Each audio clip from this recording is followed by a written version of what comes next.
Bienvenue sur le podcast Conversation Awesome avec Karmakin. Mon nom est Claudia et mon intention avec ce podcast est de t'amener dans un monde d'inspiration, de découverte et d'apprentissage grâce à une panoplie de sujets et d'histoires variées en lien avec la santé globale, les habitudes de vie, le développement personnel et spirituel pour que tu puisses vivre une vie awesome alignée selon tes termes. Je t'invite à t'y abonner, à le partager et à laisser 5 étoiles sur ta plateforme préférée. Merci vraiment d'être à l'écoute. You're awesome!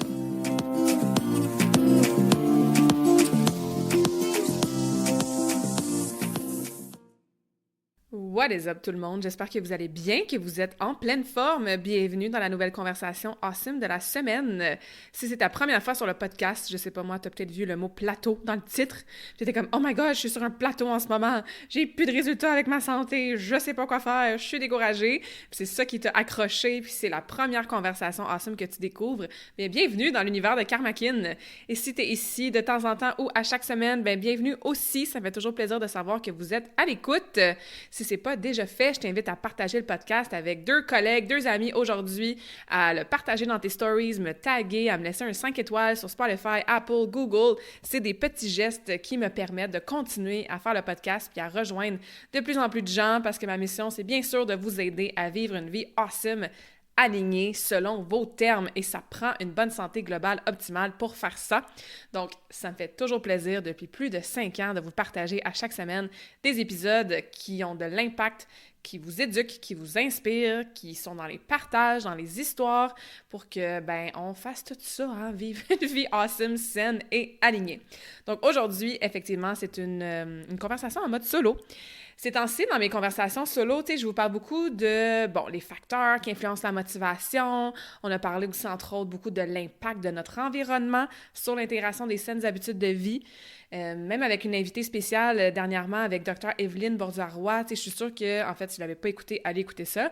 Mais je suis sûre que si vous l'avez écouté, il y a probablement une chose ou deux que vous êtes comme, OK, ouais, je dois écouter ses conseils, son expertise, puis changer ça dans ma vie.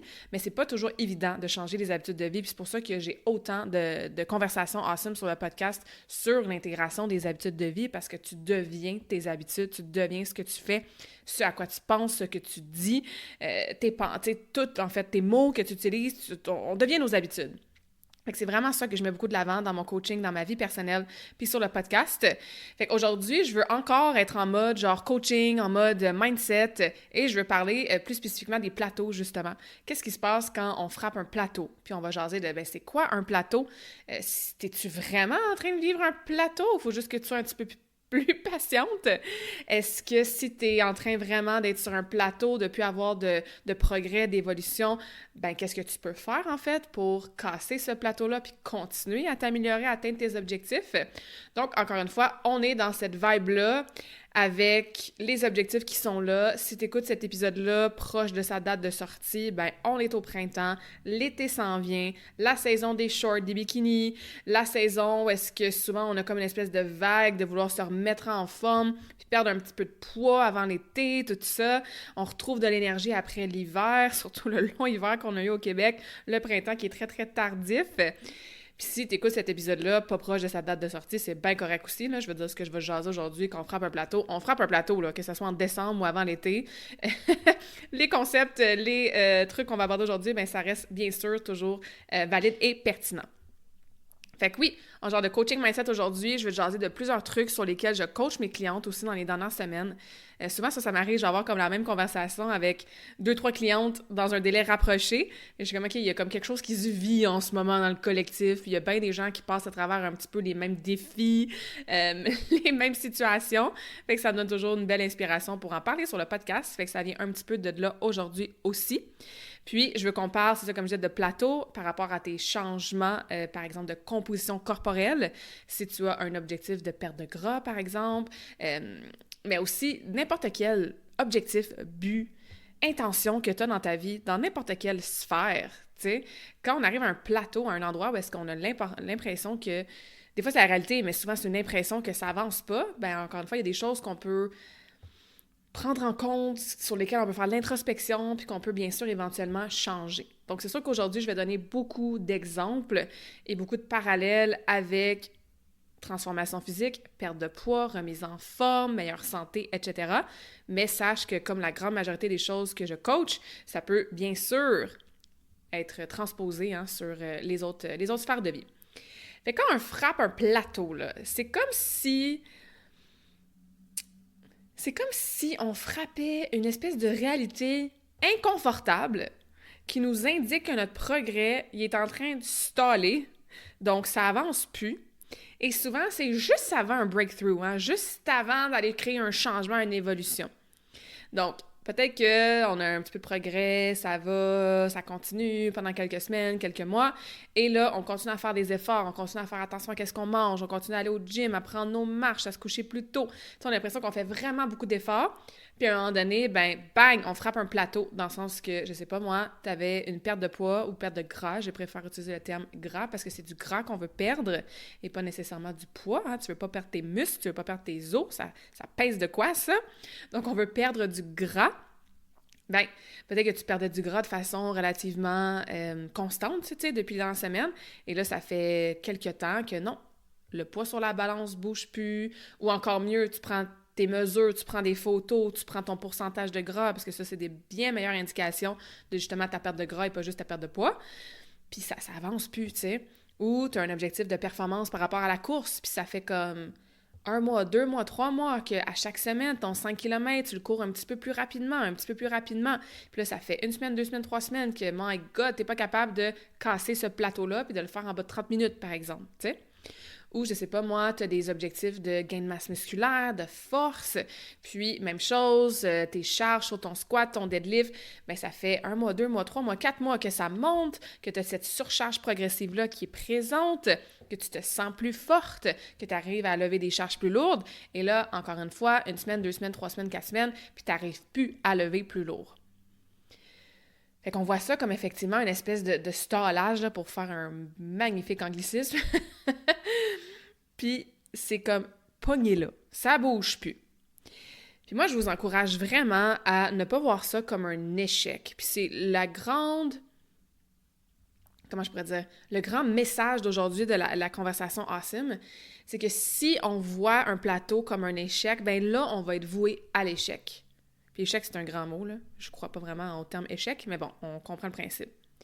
Alors que quand on a un meilleur mindset, on va reframer, on va redéfinir les plateaux comme un test, une opportunité, je sais pas moi, une évaluation de notre engagement, de notre commitment.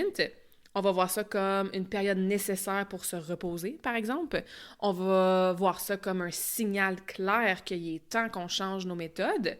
Donc, on voit ça de façon constructive, positive, comme message, comme information pour après ça aller de l'avant et continuer à progresser, à avoir nos résultats de plus en plus et pas rester sur ce plateau-là trop longtemps. Donc, c'est comme ça que je veux qu'on change notre mindset, notre façon de voir les plateaux. Parce que je sais que des plateaux, ça peut être très décourageant et très souvent, même, là, ça devient la raison de pourquoi on retourne à nos mauvaises habitudes. Vous l'avez peut-être déjà vécu, hein? Je mange bien, je m'entraîne, je fais tout ce qu'il faut, puis genre, je perds pas de poids, ça fait 2 semaines. Fuck it, ça vaut pas la peine. Je lâche tout, puis je recommence mes mauvaises habitudes. Je le dis avec un sourire de bienveillance parce que j'ai certainement passé là-dedans par ce...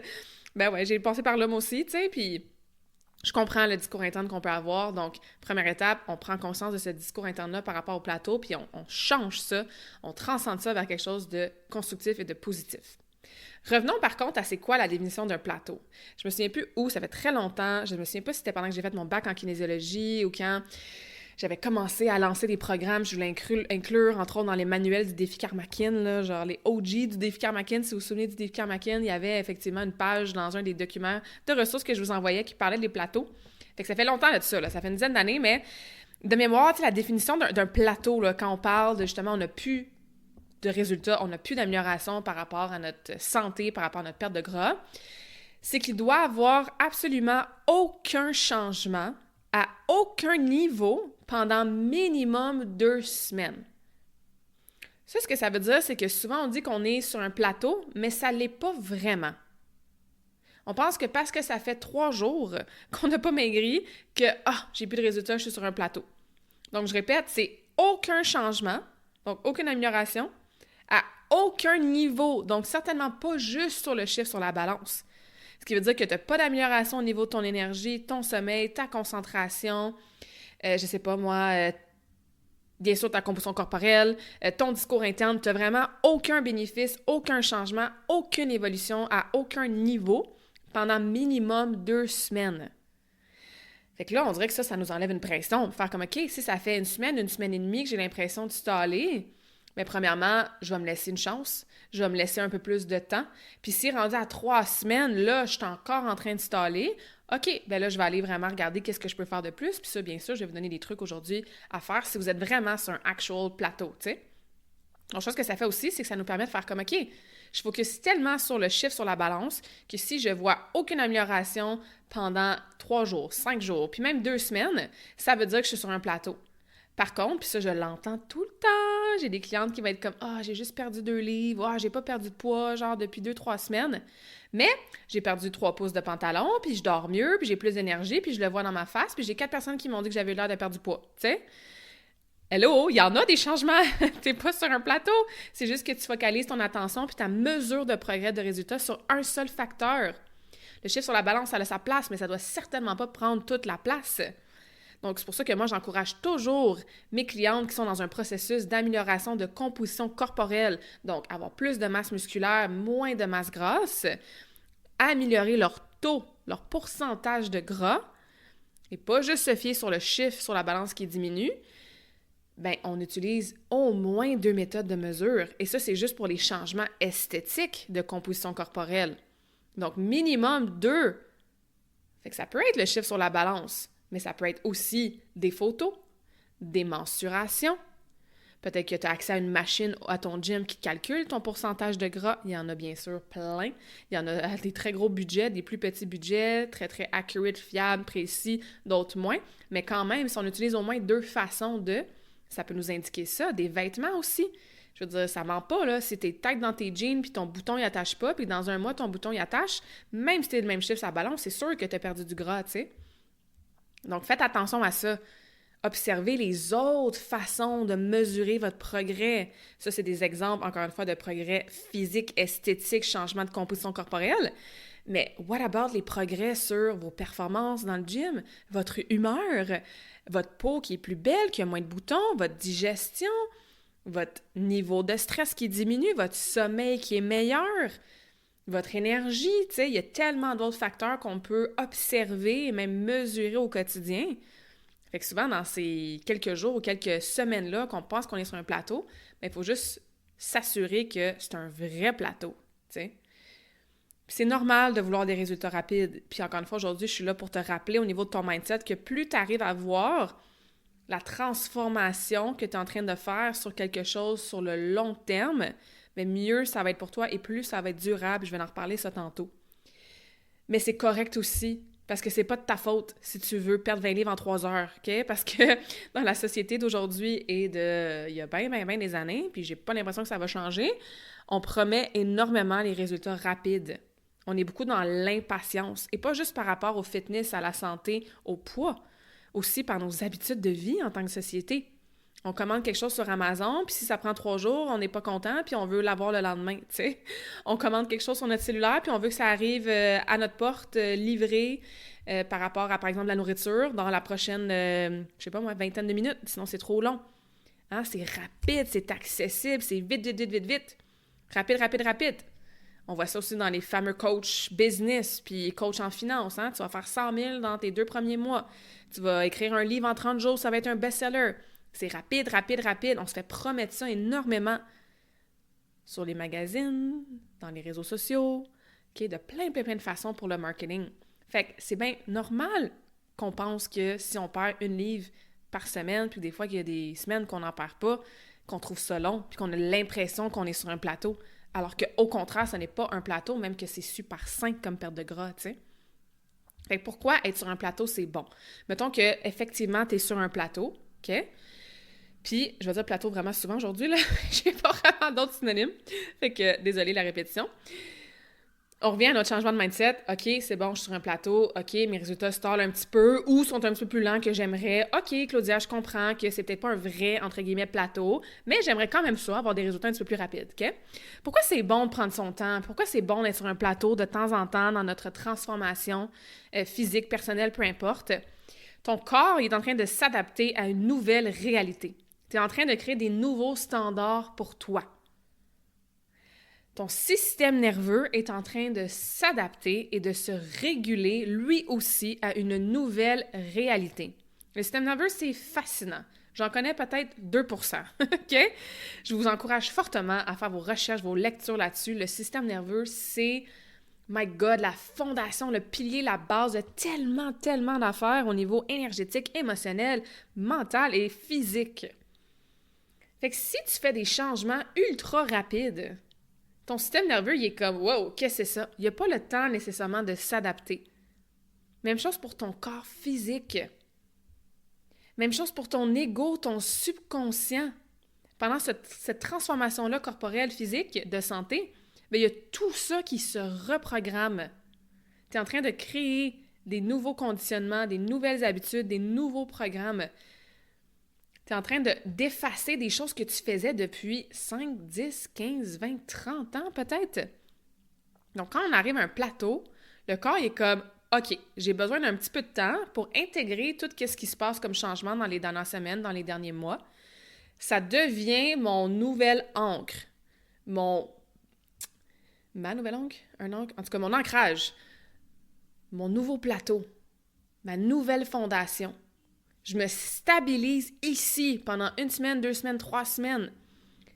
J'intègre, j'adapte, je renforce, je solidifie tous les changements, je répète, au niveau de l'ego, du subconscient, des conditionnements, du système nerveux, de ton corps physique, de ton discours interne même. Je stabilise tout ça et ça devient mon nouveau normal. Ça devient mon nouveau standard. C'est mon thermostat que je mets à telle température. Puis ça, c'est mon plateau, ma base, encore une fois. Vous comprenez à quel point c'est important? Parce que si on va trop vite, il y a tout ça qui ne se fait pas. Ou qui essaie de se faire, mais c'est un peu tout croche, puis là, on finit par s'auto-saboter, puis par revenir à nos anciennes habitudes, puis à ne pas se donner le temps d'intégrer, d'incarner tout ça. Le corps redevient en homéostasie. L'homéostasie, c'est un mot bien fancy pour tout simplement dire équilibre. Le corps recherche à chaque milliseconde de ta journée d'être en homéostasie. Et il y a plein d'affaires qu'on fait, puis qu'on fait pas, qui viennent complètement chambouler cet équilibre-là. OK? Mais lui, il est comme, non, moi, je suis bien quand je suis en équilibre. Je suis bien quand je suis dans mon homéostasie. Mes systèmes fonctionnent de façon optimale quand je suis dans cette homéostasie-là, OK? Fait que si ça fait plusieurs semaines, plusieurs mois, même peut-être plusieurs années, que tu es toujours en train de changer des choses, de te transformer, de jouer au yo-yo avec ton poids, de changer 1 million d'affaires dans ta vie tout le temps, tout le temps, tout le temps, tout le temps, tout le temps, mais le corps n'a jamais le temps de rester ou de retrouver plutôt cette homéostasie-là, cet équilibre-là, de son état optimal. Puis cet état optimal-là, cet équilibre-là, bien, ça égale la sécurité pour ton corps. C'est pour ça que des fois, mettons, tu perds 20 livres bien vite, puis là, whoop, tu commences à t'auto-saboter, ou whoop, ce que tu faisais pour perdre tes 20 livres, bien, ça fonctionne plus, puis non seulement tu perds plus de poids, mais tu recommences à prendre du poids. Le corps, il est en mode genre, OK, c'est pas sécuritaire pour moi de faire ça. Le subconscient aussi, il est en mode c'est pas sécuritaire. Le système nerveux aussi. Donc, quand on frappe un plateau, puis qu'on donne un break à ces changements-là, puis qu'on intègre, c'est comme, OK, j'ai un petit peu de temps là, pour retrouver ma sécurité interne, pour créer des nouvelles associations. Encore une fois, tant au niveau neuronal, chimique, physique, que cette nouvelle version de moi-là, avec ces habitudes-là, ce poids-là, ces performances-là, c'est sécuritaire. Ça devient mon new conditioning, mon new programming, ça devient ma programmation, mon conditionnement, ça devient moi. It's safe, c'est sécuritaire. J'ai pas besoin de l'auto-saboter dans 1 semaine ou dans 1 mois ou dans 1 an.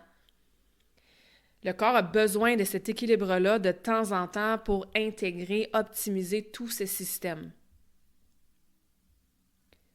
On a parlé du corps, du système nerveux, etc. On revient au mindset. Pourquoi c'est important d'avoir des plateaux au niveau du mindset? Puis je vais mettre l'identité là-dedans.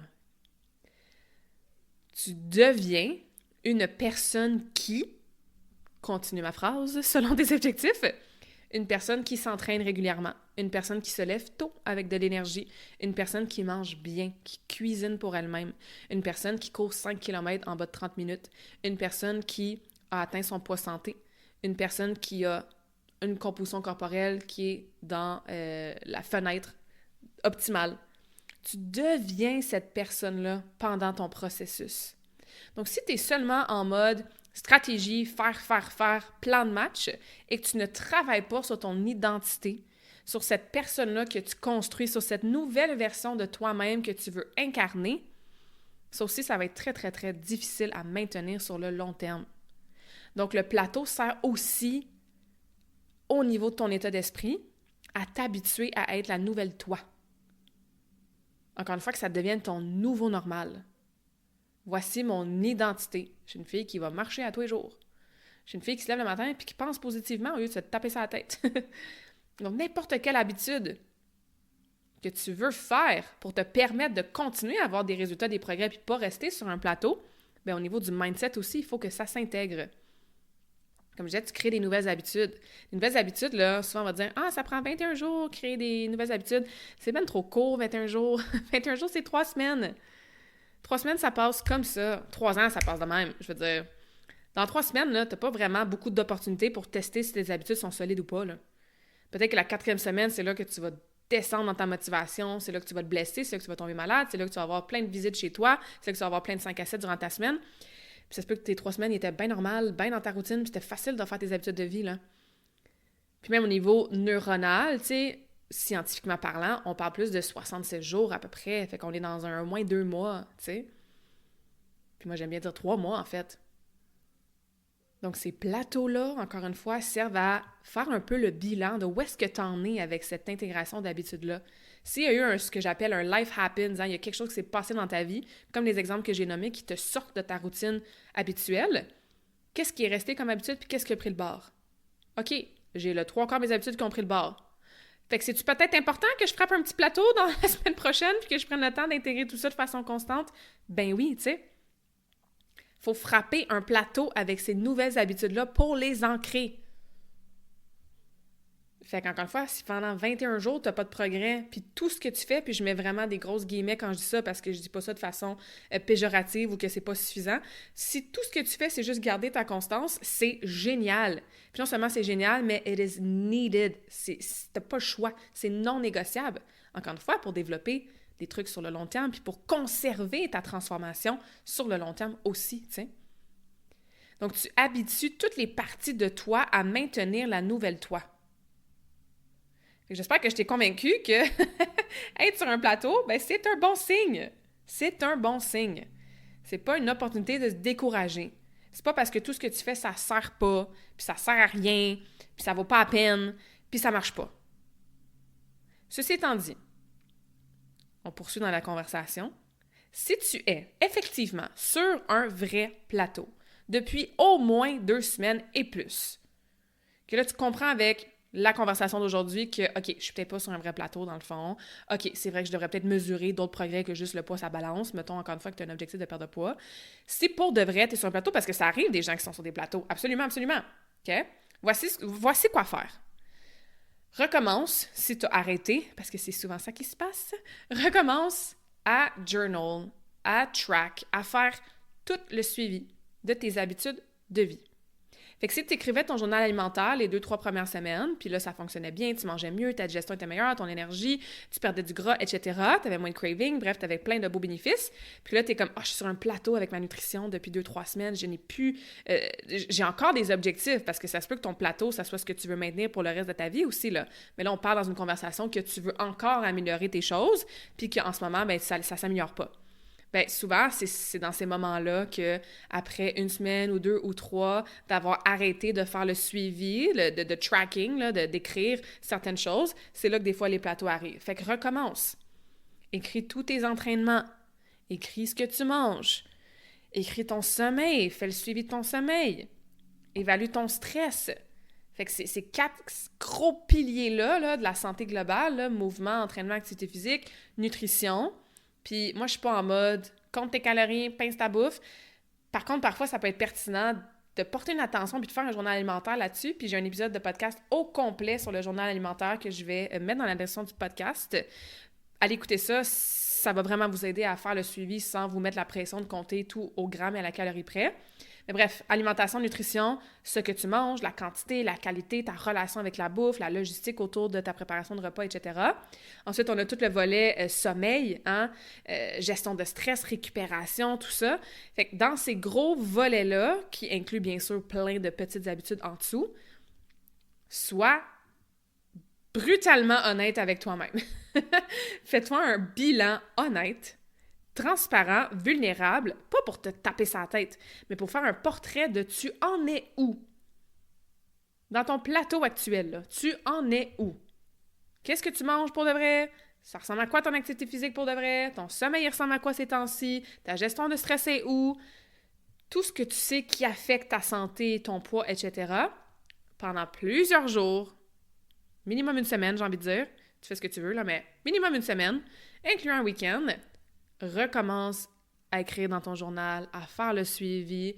Encore une fois, pas en mode je me tape sur la tête, puis mon Dieu que je suis dans mes poches, puis effectivement, je mange bien plus mal que je pensais, puis effectivement, je n'avais pas réalisé, mais j'ai arrêté de faire mes marches, tu sais. Non, en mode on collecte du data. On recueille des données. On a cette image-là, ce bilan-là, objectif de voici ce que je fais en ce moment. Puis vous allez voir que c'est extrêmement révélateur.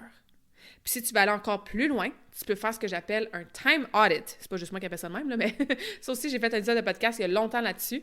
Je vais essayer de le retrouver. Je me souviens plus pas en tout du numéro, mais je vais me prendre une petite note, time audit, puis journal alimentaire. Je vais vous mettre ça dans la description du podcast. Pour vraiment écrire, comment tu utilises ton temps tous les jours. Fait que tu te lèves le matin, snooze, 6h à 6h10, après ça, 6h10 à 6h20, je sais pas moi, toilette, brosser les dents, whatever, 6h20 à 6h30 scrolling, fait que c'est très ardu là, comme tâche à faire, mais ça aussi, c'est extrêmement révélateur. Fait que là, tu vas avoir plusieurs jours de données, de data, d'informations qui va te permettre de voir qu'est-ce qui saute au visage. Puis il y a beaucoup de choses que tu vas remarquer par toi-même que tu n'as pas nécessairement besoin d'un professionnel ou d'une coach pour te le dire. J'aurais peut-être pas dire ça parce que c'est sûr que le rôle du coach est super important, puis sur ça, on va en parler. Mais dans le sens que, tu sais, si en écrivant tout ça, tu te rends compte que, hey my God, j'avais pas réalisé, mais j'ai recommencé à... j'ai recommencé à manger genre muffins puis chaussons le matin. J'avais arrêté cette habitude-là, là, j'ai recommencé. Ouf, j'avais pas réalisé, mais crime, j'étais bonne, là, je me couchais à 10 heures pendant plusieurs mois. Et là, dans les dernières semaines, c'est vrai, je me couche plus à 11 heures. La vie va vite. On a plein d'affaires dans la tête, on est toujours distrait, on est toujours en mode répondre, notification, etc. Fait que souvent, je vous le dis, là, on s'en rend même pas compte des habitudes qui prennent le bord ou qu'on fait plus de façon optimale. Donc, cet exercice-là, si tu considères que tu es sur un vrai plateau, fais-le. C'est ardu, c'est révélateur. Des fois, on ne veut pas voir la réalité en pleine face, mais je vous le dis rapidement, vous allez pouvoir identifier une chose ou deux, ou peut-être même 3, 4, qui va être comme, OK, je vais tweaker ça dès la semaine prochaine, ou plutôt dès demain, là, ou dès aujourd'hui, en fait. Attendez pas la semaine prochaine. Je vais changer ça, puis parfois, ça prend que ça pour se sortir du plateau. OK? Fait que questionne ton approche. Est-ce que tu fais des écarts ici et là? Est-ce que tu as besoin d'un changement dans ton plan d'entraînement? Ça aussi, je le vois très, très, très souvent. Des gens qui vont faire les mêmes cours de groupe, les mêmes programmes d'entraînement, la même distance dans le même temps pour leur petite marche quotidienne, le même vidéo sur YouTube, de la même routine de muscu pendant 2 mois, 3 mois, 4 mois, 6 mois, 1 an, tu sais. Ils vont au gym, ils font les mêmes machines, ils prennent le même poids, ils font leurs 3 séries de 12, tu sais. Cool, tu bouges, mais c'est sûr que tu vas frapper un plateau avec ton entraînement. Ça prend une surcharge progressive. Ça aussi, j'ai fait des épisodes de podcast là-dessus, sur l'entraînement, la musculation, etc. J'en ai fait un dernièrement, entre autres, quand je présentais ma méthode Femme Forte, tu sais. Tu as peut-être besoin de changement. Tu as peut-être besoin de te challenger différemment, d'essayer de bouger d'une façon complètement nouvelle pour que le corps soit comme « Ouf, OK, ça c'est nouveau, c'est inconfortable, j'ai pas le choix de créer des adaptations. » C'est demandant, c'est exigeant, je connais pas ça. Fait qu'il faut que je travaille plus fort que mon workout habituel, tu sais. Fait que questionne-toi, questionne ton approche, questionne ton plan, questionne comment tu manges, questionne comment tu bouges, questionne ta routine du soir aussi. Si vous êtes une femme puis vous avez des hormones, ben vous savez que ça peut changer dans le courant d'une vie puis au courant d'un même cycle. qu'il y a des moments dans le mois, il y a des moments dans une vie où est-ce que, regardons ça, on dort vraiment moins bien, tu sais, avec la préménopause, avec la semaine avant les règles, tu sais, tout ça. Donc, ça aussi, c'est comme se questionner, parfait, cette semaine-là où, OK, je suis rendue à 45, 48, 50 ans, puis mon sommeil est très affecté, je dois changer mon approche. Ce que je faisais jusqu'à maintenant ne fonctionne plus. Ça aussi, je l'entends souvent. Hein, encore une fois, je vais prendre cette population-là, là, parce que je sais que vous êtes beaucoup à l'écoute, qui m'écoutez, qui êtes dans cette population-là, mais tu sais, les femmes, à partir de 35 ans, je veux dire, il y a des changements qui se passent au niveau hormonal, puis il y a plein de belles choses ultra puissantes qu'on peut faire pour s'aider avec ça, puis pas que ça soit la pire période de notre vie, au contraire, tu sais. Par contre, il y a cette réalité-là de chute hormonale, tu sais, donc c'est sûr que ce qu'on faisait à 16 ans, 20 ans, même si on fait la même affaire à 48 ans, ben on n'aura probablement pas, en fait, on n'aura pas les mêmes résultats. On les aura juste pas, tu sais. Fait qu'il faut questionner ce qu'on fait. Faut questionner ce qu'on fait. Puis voir s'il y a des ajustements à faire.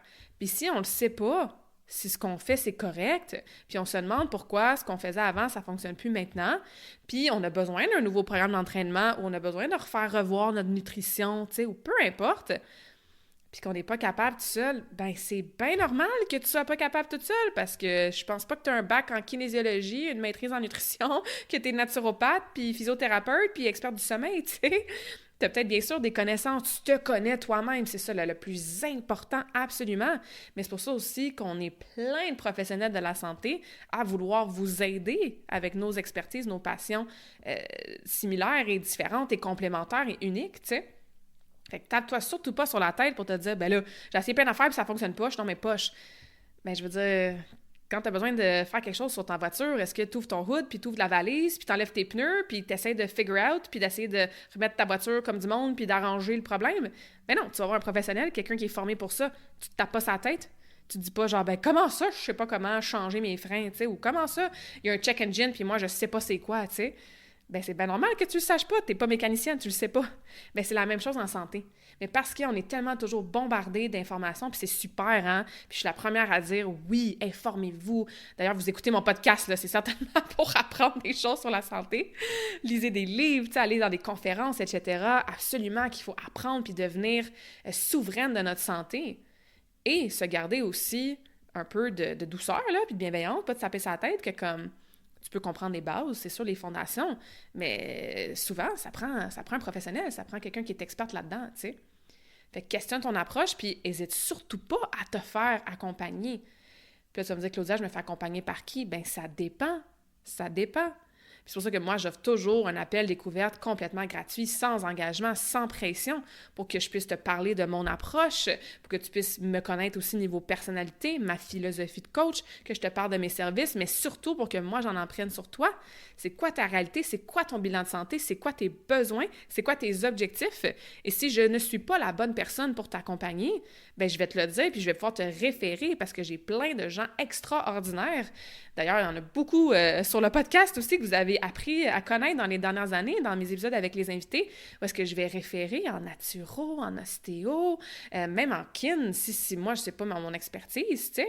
Moi, je peux pas te préparer à courir un marathon, même si je suis kinésiologue, là, je veux dire, la course, courir des marathons, c'est 0 mon expertise, tu sais. Faire une compétition de fitness, bodybuilding, même chose. Même si je suis kinésiologue, puis je suis spécialiste du mouvement, puis je fais des entraînements depuis 19 ans bientôt, ben, je suis pas experte là, de préparer quelqu'un pour une compétition de fitness, tu sais. Donc, il faut trouver la bonne personne pour soi selon qu'est-ce qu'on a de besoin, tu sais. Fait que si toi, tu te rends compte que c'est très au niveau, justement, de ton mindset, tes croyances limitantes, que tu t'auto-sabotes, que tu manques de confiance en toi, puis en tes capacités à maintenir tes habitudes, puis à devenir, ben, peut-être qu'il faut que tu ailles en PNL, en hypnose, en psychothérapie, en coaching. Alors que si toi, tu as vraiment besoin de changer ton plan d'entraînement, ben là, tu vas voir une kinésiologue, absolument. Alors que si c'est ta nutrition, que tu as des troubles alimentaires ou au contraire, tu as plein d'intolérances alimentaires, ben tu as besoin d'aller voir quelqu'un en nutrition, naturopathe, etc., tu sais. Fait qu'hésitez surtout pas à vous faire accompagner si vous n'avez pas les résultats que vous voulez. C'est super important, on est là pour ça. Au-delà de, oui, toute la magnifique information qui est disponible sur les internets, c'est pas adapté 100% à toi, tu sais. Fait que On peut faire une partie du chemin avec ces informations-là, absolument. Mais quand on est sur un plateau, qu'on n'a plus les résultats qu'on veut arrêter de staller, qu'on veut poursuivre notre évolution, continuer à prendre soin de notre santé physique, perdre du gras, avoir des meilleures performances, ou juste être une personne pleine d'énergie, dynamique, pleine de vitalité au quotidien, ben ça vaut la peine d'investir là-dedans, vraiment beaucoup, tu sais. Puis, la dernière chose que je voulais mentionner par rapport à quoi faire, justement, si tu sens que tu es sur un plateau, comme un vrai plateau. Fait que je répète, commence à tout tracker, écris dans ton journal, fais le suivi, écris tout ce que tu fais dans tes habitudes de vie. Sois très, très, très honnête, franche avec toi-même. Vois ça comme du data, ajuste ça le plus possible. Questionne ton approche. Hein? As-tu besoin de changer quoi que ce soit? Est-ce que tes routines sont bonnes, sont optimales? As-tu besoin de te faire accompagner, justement, si tu ne sais pas trop si ton approche est correcte ou qu'est-ce que tu devrais changer? Puis, l'autre chose que je veux juste rebondir un petit peu là-dessus, je viens de le mentionner brièvement, travaille aussi au niveau de tes croyances limitantes. Il faut absolument que tu aies confiance puis que tu crois en ta capacité à devenir cette personne-là. Même si tu l'as jamais été avant, ou si ça fait très longtemps que tu l'as pas été. Fait que si toi, là, ça fait des années que tu veux perdre 40 livres, puis tu commences des processus, puis ça va bien au début, tu perds 5 livres, 10 livres, 20 livres, puis à chaque fois que tu arrives à 20 livres de perdu, tu frappes un plateau. Puis whoop, après ça, ça remonte. Tu reprends 2 livres, 3 livres, 5 livres, 10 livres, puis tu finis par reprendre ton 20 livres. Oui, il faut questionner ton approche. Oui, il faut se faire accompagner. Souvent, par contre, dans ces circonstances-là, dans ces situations-là, il faut aller creuser au niveau du système nerveux puis du subconscient. Qu'est-ce qui fait en sorte que tu t'auto-sabotes? Qu'est-ce qui fait en sorte que la version de toi à 40 livres de moins, tu n'es pas capable de l'atteindre? Je répète que, bien sûr, il y a des choses à checker, nutrition, sommeil, entraînement, absolument, OK? Hormones, cortisol, gestion de stress, oui. Et on oublie souvent cet aspect-là. Parce que si à l'intérieur de toi, à quelque part dans ton subconscient, tu as une croyance intégrée depuis que tu as 5 ans, j'exagère à peine, là, mais depuis longtemps, que toi, tu ne peux pas être dans un corps d'adulte avec 40 livres de moins, que c'est pas possible, que ça arrivera jamais, puis que tu n'as pas cette confiance, cette croyance-là, puis même, j'ai envie de dire, ce savoir-là. Fait qu'au début, you trust it, you believe it, you know it. Quand tu le sais, là, you know it. C'est même pas genre, j'ai la foi, je fais confiance, j'y crois, tu sais, genre, I believe it. Non, c'est genre, je le sais. Puis ça s'explique pas, ça se ressent, ça se vit. Puis quand on arrive à passer du j'y crois, I believe it, j'y fais confiance, puis qu'on switch à OK, je le sais que je suis capable de perdre 40 livres, de le maintenir, ben là, on est ailleurs. Mais souvent, on se rend pas là, surtout dans le subconscient. Peut-être qu'à voix haute, on dit ben oui, je veux ce crime, ça fait 10 ans que je veux perdre 40 livres, je veux, mais il y a quelque chose qui nous bloque. Puis ça, souvent, on a comme, en guillemets, pas le choix de se faire accompagner par rapport à ça.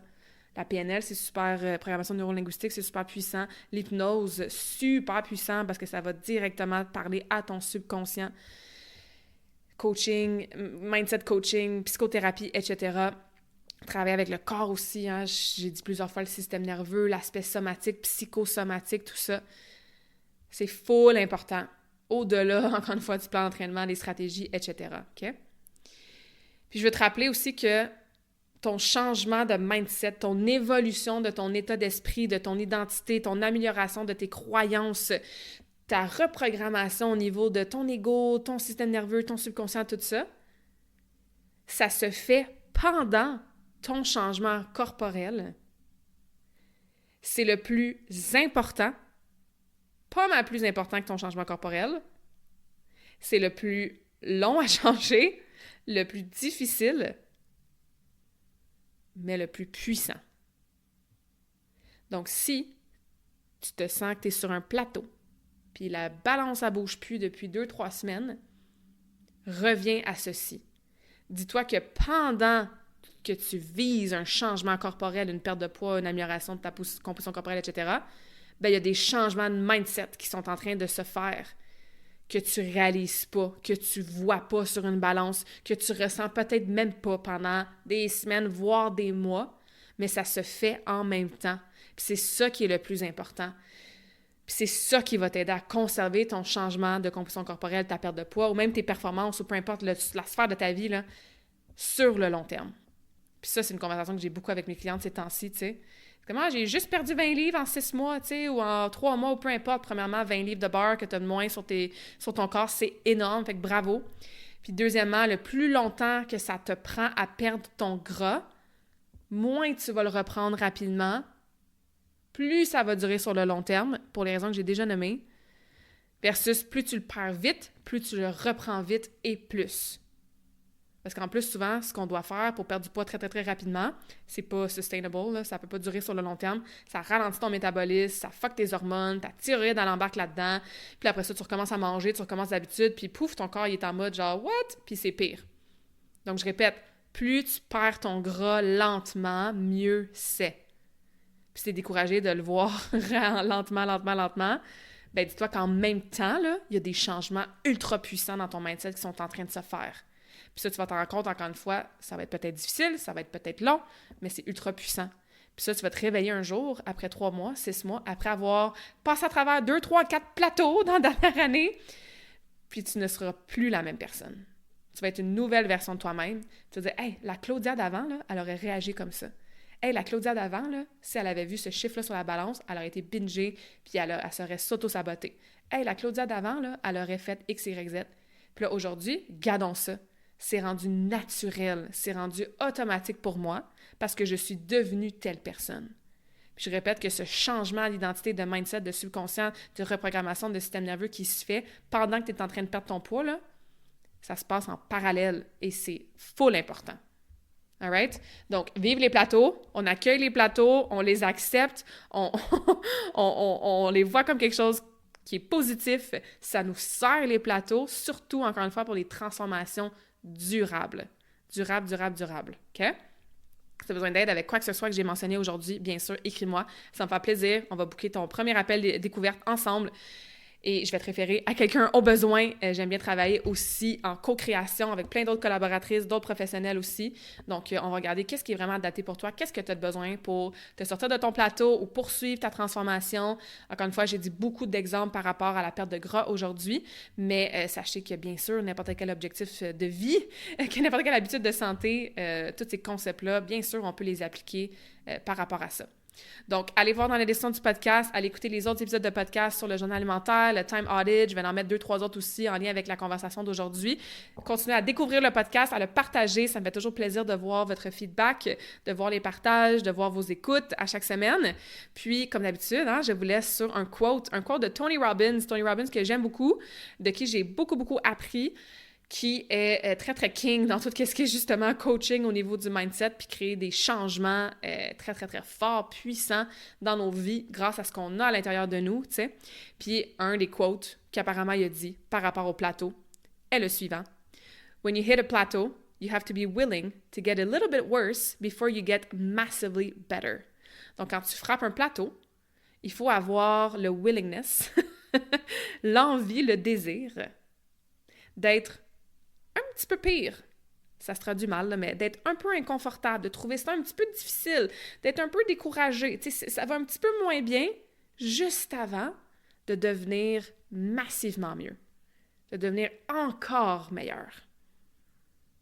Fait que, morale de cet épisode, on ouvre nos bras et on accueille les plateaux avec gratitude parce que c'est la clé pour des changements durables à long terme, à condition, bien sûr, d'utiliser ces plateaux-là comme feedback, comme stepping stone, comme opportunité de faire les changements qu'on a besoin de faire pour continuer à incarner et devenir une version awesome de nous-mêmes.